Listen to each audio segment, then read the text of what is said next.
Hello everybody and welcome back to the Phoenix Wright Ace Attorney Trials and Tribulations walkthrough. So, we kind of just proved that Ron was at KB security at 1 o'clock on the night of a murder.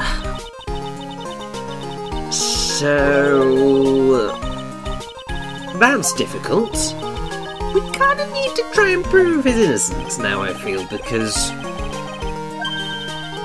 it doesn't really seem like the murdering type, and I mean, okay, well, I mean, that's probably a good idea, because it looks rather different than in the picture, but I'm sure that we can sort that out at some point. I don't know whether it's exactly going to prove incredibly valuable to this case, but you never know, it might do. But yes, I have to say, it's an interesting one, because obviously up to this point in the franchise we've never had a non-murder case, and it seemed like we were going to have a non-murder case with all the excitement that normally comes with it, and then it turns out that no, it is a murder case.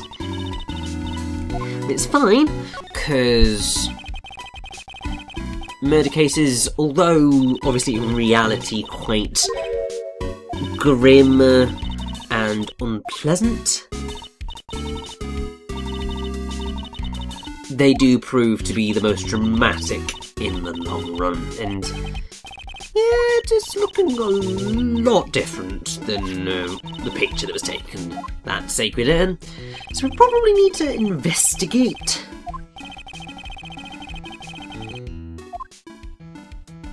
So I mean, to be fair, it's probably worked out for the better with the sacred urn, because now it actually reads the proper thing, and is actually put together properly, but there's all the pink splotches on it now. I mean, I suppose if you kind of just repainted it a little bit, you might be able to get away with it. As it is, it just looks like paint splotches from an accident. But oh well.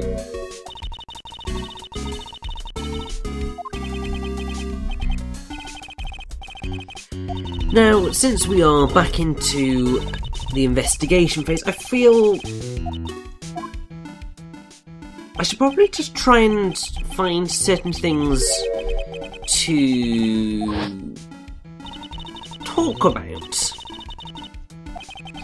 because I am very aware that when I first played when I first played Phoenix Wright Ace Attorney and Phoenix Wright Ace Attorney Justice for All for the channel, that I did spend a lot of time reacting rather than perhaps delivering trivia.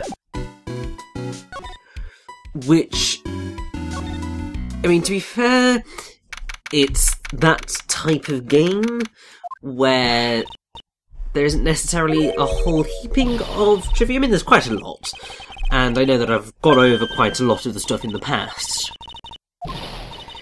but I will do my best to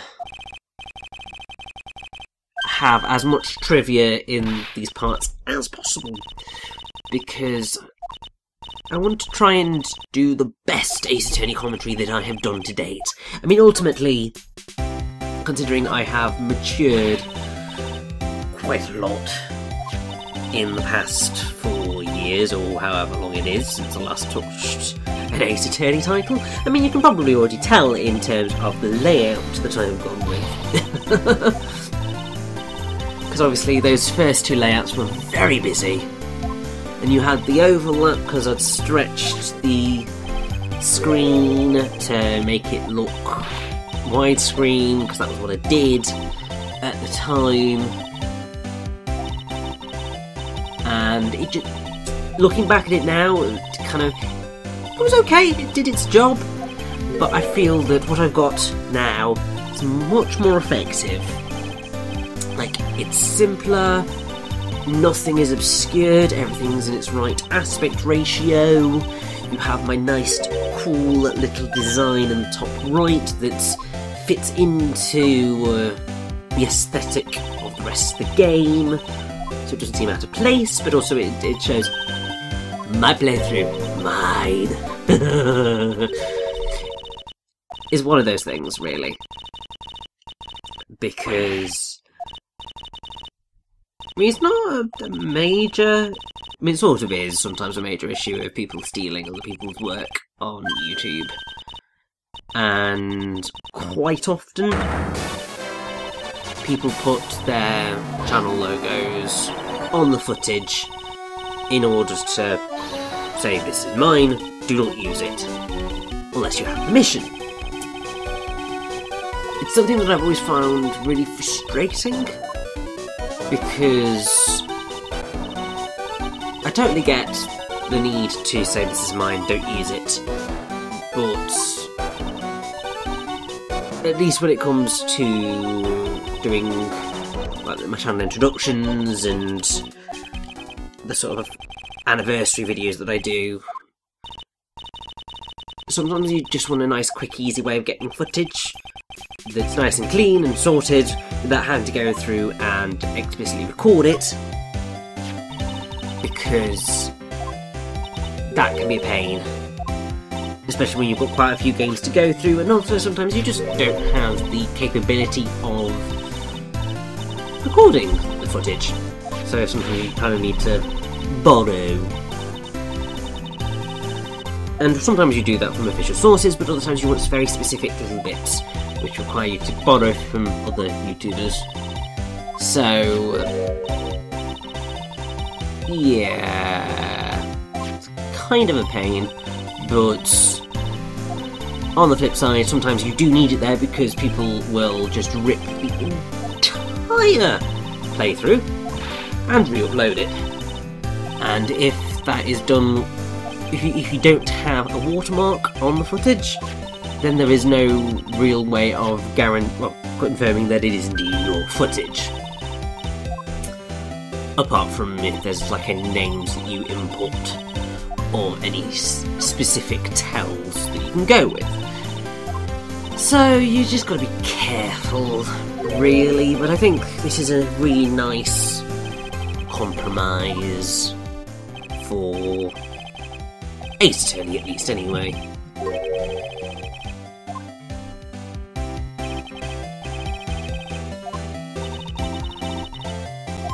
So yes, this is all quite fascinating, because Desiree believes that Ron still works there when clearly he does not. Probably has something to do with the blackmail letter, but I suppose we will have to sort that out. But yes, I said I was going to deal with trivia. So in Masks to Masks Hideout, which is where we were, you can actually see part of the spacesuit costume that Wendy Oldbag wore in Farewell My Turnabout, which was the final case in Ace Attorney Justice for All. And on the second day of the investigation, I suspect if you examine it, Desiree will reveal that Ron actually asked Oldbag for it, because Wendy Oldbag actually ended up working at KB Security, which is quite interesting.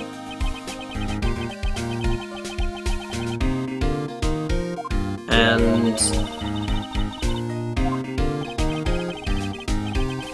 you can also do a whole bunch of other things, because obviously you can present bits of evidence to people in the investigation phase that has nothing to do with the case to try and get funny little bits of dialogue. And something that happens if you present evidence to Larry is that he says that he's not here to sell juicy bits of info and chew the fat, which reminds Nick of when Larry sold samurai dogs at Board Lake, which was in case 4 of Phoenix Wright Ace Attorney. Which is the one where you had Yanni Yogi and Edgeworth getting put in the defendant's chair because people thought he was guilty of murdering Robert Hammond, I believe.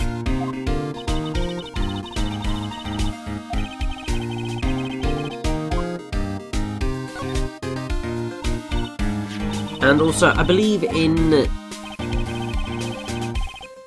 the first bit of the trial, it's a bit of dialogue that we missed, I think. It's probably something that if we pressed a certain bit of information. But when cross-examining Luke at me, Wright mockingly asks why, if the lad was such an ace detective, he'd gotten knocked unconscious. Atme responds by asking Wright if he'd ever been hit on the head, and Wright sheepishly replies that he had, and was knocked out. Maya then adds that this also made Wright lose his memory. And this refers to the events of the Lost Turnabout, which is the opening case of Phoenix Wright Ace Attorney Justice for All. So they were really just going on the Justice for All cruise, to be fair.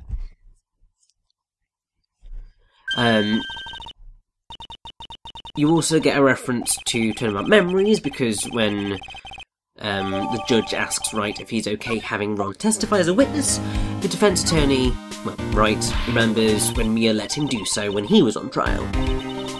You also get Larry at some point mentioning that he was Nick's first client. And also at the start of this particular day of investigation, there's a reference to Reunion and Turnabout, where they say that there was the incident a year ago that while Maya was channeling a spirit, she lost control of her body and killed someone, which is not actually how events went down, because it was actually Mimi who incapacitated Maya during the attempted channeling and then killed the victim herself, which Wright proved to be the case.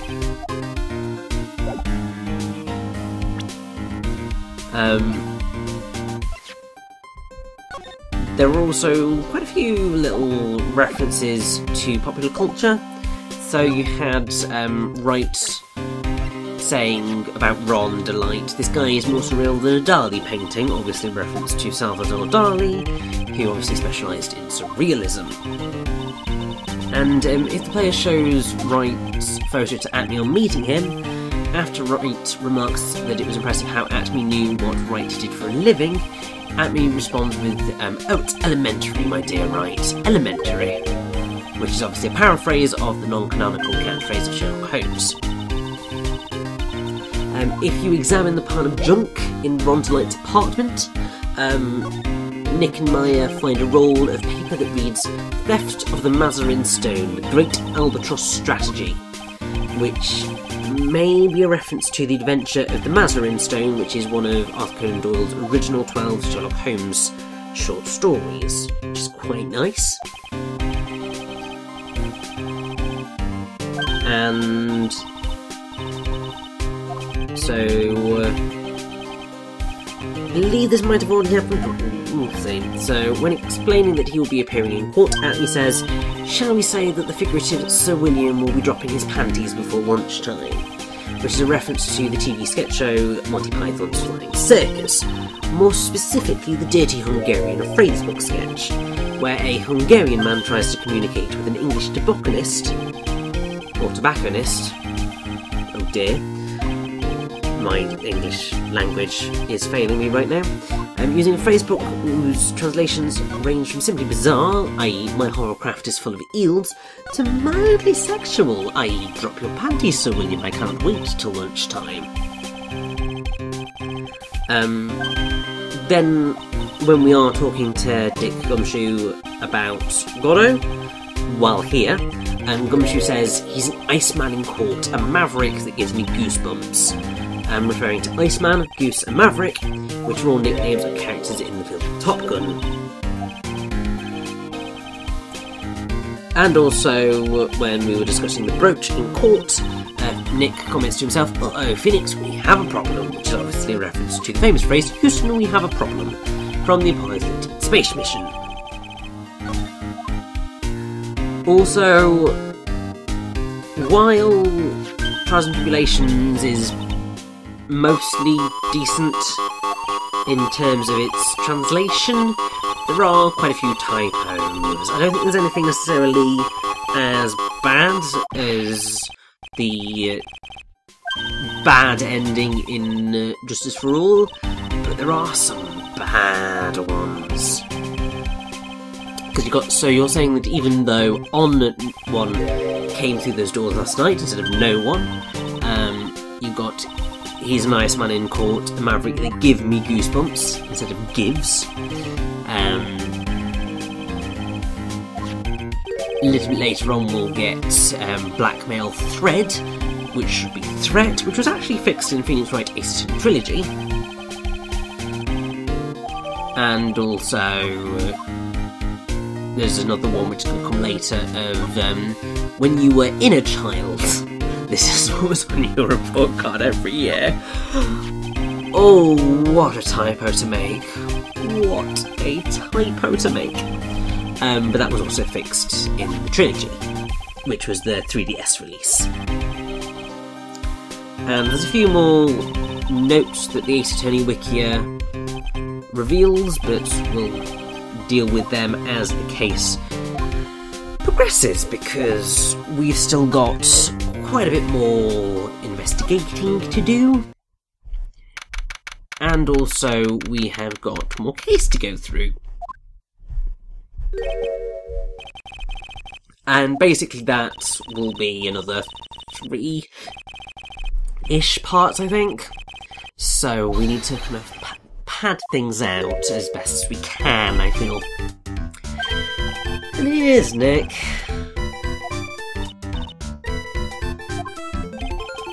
Here's Nick, here's Larry. Oh my days. I thought doing like 3 parts in a row would be fine, but clearly my brain at the minute just does not want to play ball. Don't know why, mind, because it's not like I've been doing anything particularly brain intensive today. But then perhaps that's exactly why my brain wasn't doing anything today, so it's just decided, no, you just don't really, you're not going to make much sense tonight when you're trying to do work. But isn't that always the way? The second you need to do something, your brain just decides to abandon you and just make you sound like a bit of a blithering idiot. I mean, it's kind of fitting that this is taking place whilst we're talking to Larry, because Larry is basically a blithering idiot himself. But he is proving quite useful to us in this case, and oh! So Ron didn't quit, he got fired. Well, that might make a little bit more sense out of the blackmail letter.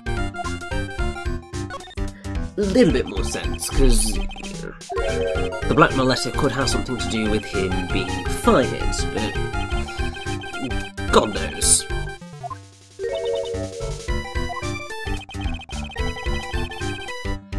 And also, I honestly do not know how Larry got this job, because it's quite clear that he has no idea what he's doing, because he says about needing to keep an eye on these things, but you see, he's talking at us. He's not even looking at the screen. Somebody could be breaking in right now, and he would not be any the wiser. And,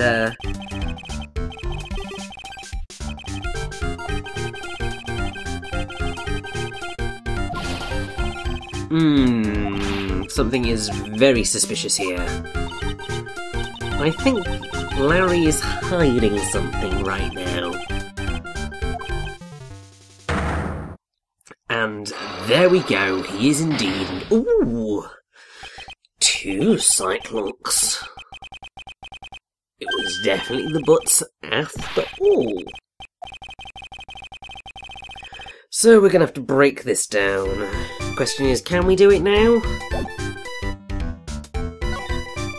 I think we can, actually. So, prepare to be defeated with logic, Larry, and a bit of evidence probably as well, but, logic is the most important bit of this, you see.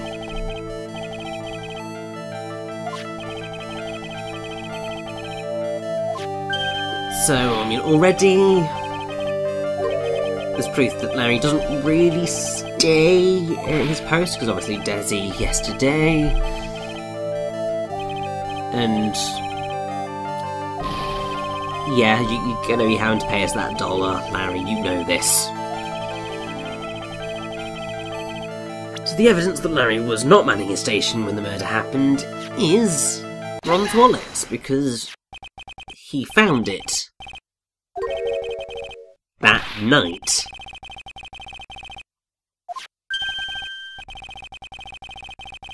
So, kind of important.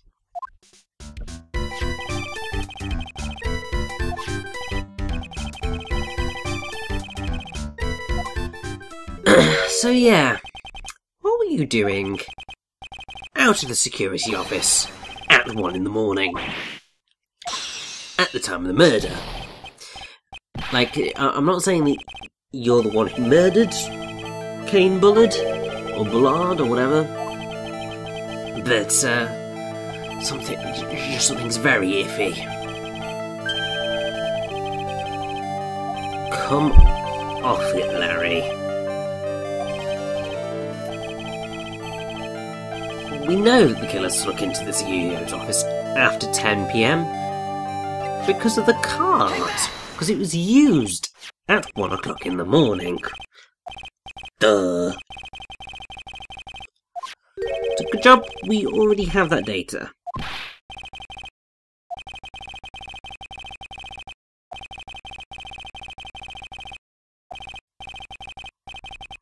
So, yeah, Larry, you aren't worming your way out of this one.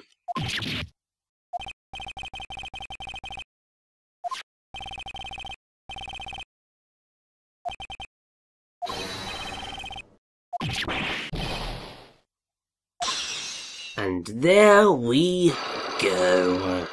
The Cyclops are broken. Now, Larry, please, for the love of God, tell us the truth about the night of the crime, please.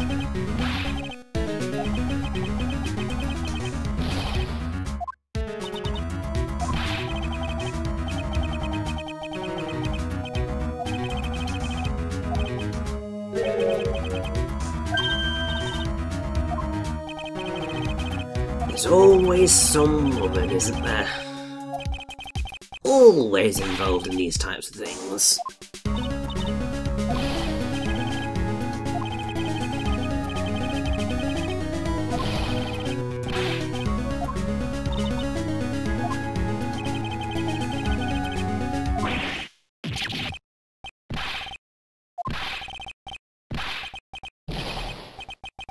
Just to make up for it, Larry, you can tell us exactly what happened.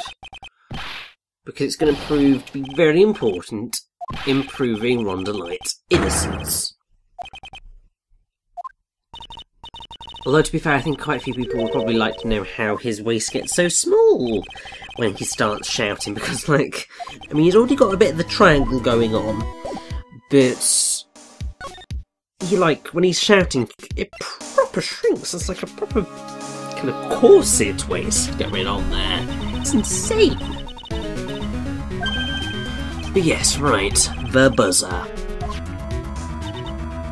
This is the stuff that we need to know.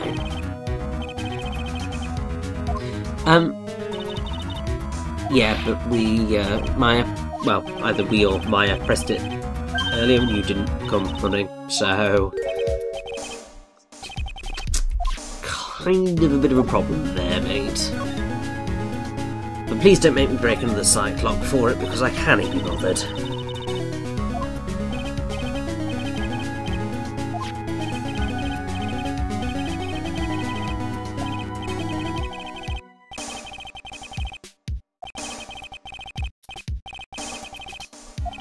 Right.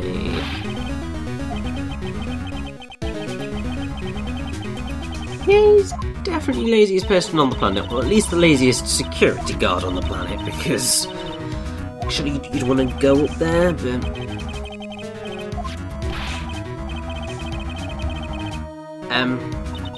could you just check it again, Harry, please? Kind of be very helpful if you did, because, like... Yeah. He made a mistake.